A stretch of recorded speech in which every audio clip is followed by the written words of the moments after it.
I thought I would do a little tutorial today on how to build a drawer box. The first thing you need to do is cut your wood down if you're using plywood. I like to build drawers out of 1/2 inch plywood, and you're going to cut that down to the height that you want your drawer. So my opening that I'm building for is 12 inches, so I am cutting all my wood down to be 10 inches tall. And we're going to build our drawer boxes the correct way. So we need to have this little notch in the drawer so that the bottom of the drawer can slide in like that, and so we're going to do that on our table saw. Because we just want to notch the wood and we don't want to cut all the way through, the height of our table saw blade needs to be less than the thickness of our wood. So you can see here that when I'm notching the wood, the blade is not coming all the way through the top. So if you're using 1/2 inch plywood, you want to set the blade height at about 1/4 inch and then run all of the wood through. For the first pass of putting your wood through the table saw, my fence is about 1/2 inch away from the blade, but the blade is not 1/4 inch thick, and I need the groove to be 1/4 inch thick so we can put 1/4 inch plywood in there. So I moved the fence away from the blade about 1/8 inch and ran it through a second time, and that gave me about 1/4 inch wide groove in my plywood. Now we are going to cut our pieces down to the correct width and the correct length that we need for our drawer. This is all obviously going to depend on your own measurements. If you are using 20-inch drawer slides, then you need to make the sides of your drawer box 20 inches long. And if the width of your opening is 20 inches, then the drawer needs to be 20 inches wide. Of course, you need to account for the thickness of the plywoods on the sides for how wide you cut that middle front piece. For example, if you need the front of your drawer, or you need your drawer width to be 20 inches and you're using 1/2 inch plywood,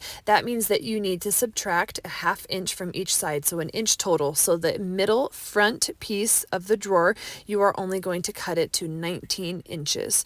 That means when you put on the two sides, it will be 20 inches in width total. Now that you have all your pieces cut, I like to label them. I put FB for front, back, and S for side. And then I like to lay all 4 of my pieces out so it makes it easier to assemble. We're going to assemble using wood glue and a 23 gauge pin nailer. So you're going to run a bead of wood glue down the front inside piece of one of the side pieces, and then lift up the front inside piece and the side piece. And then you just shoot a couple of nails through. You're making sure that you're not coming out the side like I did. The wood glue is going to do most of the heavy lifting here in terms of holding the drawer together, but the pin nails are for sure going to help.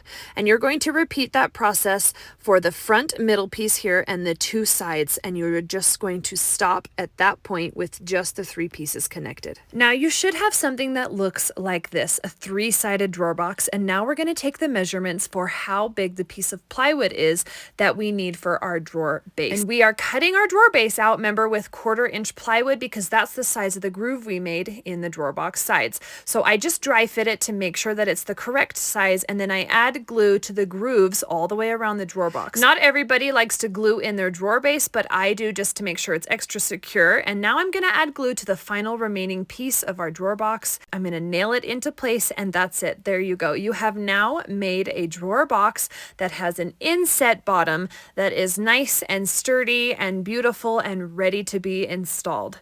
A little bit later, I'll show you how to attach a drawer box like this to undermount sides, so make sure you're following.